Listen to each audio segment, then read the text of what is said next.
क्या आपने कभी ऐसा सोचा है कि reserve bank of India limited amount में पैसा क्यों छापती है? क्यों नहीं आरबीआई पैसे छाप छाप कर सबको अमीर बनाती, जबकि आरबीआई के पास पूरा अधिकार है कि वो जितना चाहे पैसा छाप सकती है।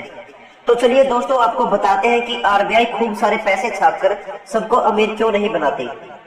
दोस्तों, ये बात तो आप सभी लोग जानते होंगे कि हमारे भारत में जो मौजूदा करेंसी है उसकी वैल्यू तभी है जब कोई उसके बदले में हमें सामान दे दे। अगर हमारे पास करोड़ों रुपए हैं और बदले में हम कुछ खरीद ही ना पाए तो उसकी क्या वैल्यू हुई?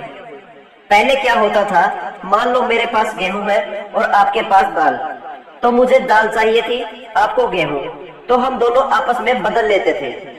लेकिन उसके बाद करेंसी बनाई गई और उसकी कीमत आधारित की गई ताकि पैसे के बदले हम उस पैसे की वैल्यू के हिसाब से कुछ सामान खरीद सके। और हमारे देश की सरकार के पास पूरा अधिकार है कि वो जितना चाहे पैसा छाप कर लोगों में बांट सकती है, लेकिन वो ऐसा नहीं करती। तो दोस्तों, आपको इसके पीछे की बड़ी वजह बताते हैं। आपको एक बहुत बड़ा उदाहरण देते हैं कि सरकार खूब सारा पैसा छापकर लोगों में बांटकर उनको अमीर क्यों नहीं बनाती। चलिए शुरू करते हैं। सन 2001 की बात है। जिम्बाब्वे के प्रेसिडेंट को लगा कि हमारी कंट्री में बहुत ज्यादा गरीब लोग हैं और हमारा देश एक गरीब देश है, तो उन्होंने नोट छापने की मशीन से इतने ज्यादा नोट छपवा कर बंटवा दिए कि सबके पास नोट ही नोट हो गए, सब लोग अमीर हो गए। लेकिन उसके बाद जो हुआ वो बहुत इंटरेस्टिंग था। जब किसी को भी एक छोटा सा बिस्किट का पैकेट भी खरीदना होता था तो लोगों को लाखों रुपए लेकर जाने पड़ते थे। तो दोस्तों, बात को समझिए।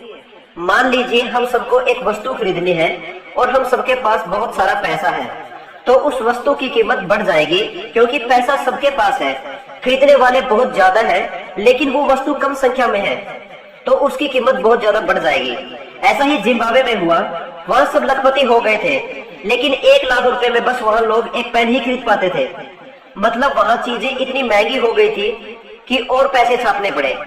वहाँ की सरकार ने और भी बहुत सारे पैसे छापे, लेकिन हुआ क्या, वही सामान की कीमत फिर बढ़ गई। मतलब इतने सारे नोट छापने के बाद भी सिचुएशन कंट्रोल में नहीं आई। और दूसरी बड़ी बात, मान लो आपके पास बहुत ज्यादा पैसा है, तो आप क्यों खेती करेंगे, क्यों किसी की नौकरी करेंगे, क्यों किसी को सामान बेचेंगे? तो आप समझ रहे हैं ना।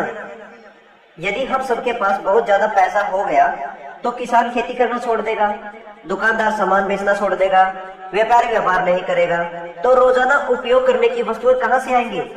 इसलिए हमारे उपयोग का सामान कम पड़ जाएगा और हर एक वस्तु की कीमत बढ़ जाएगी क्योंकि हमारे पास पैसा बहुत ज्यादा है लेकिन वस्तुएं कम है। इतनी कीमत बढ़ जाएगी कि हम उनको खरीद ही नहीं पाएंगे। तो फिर क्या फायदा हुआ इतने सारे नोट छापने का?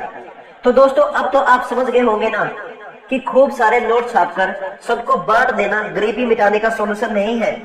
गरीबी तब मिटेगी जब लोग भीख मांगना छोड़कर काम पर जाने लगेंगे, अपने लिए रोजगार ढूंढेंगे, काम करके पैसा कमाएंगे, तब जाकर कुछ होगा, वरना सरकार नोट छापकर गरीबी नहीं मिटा सकती।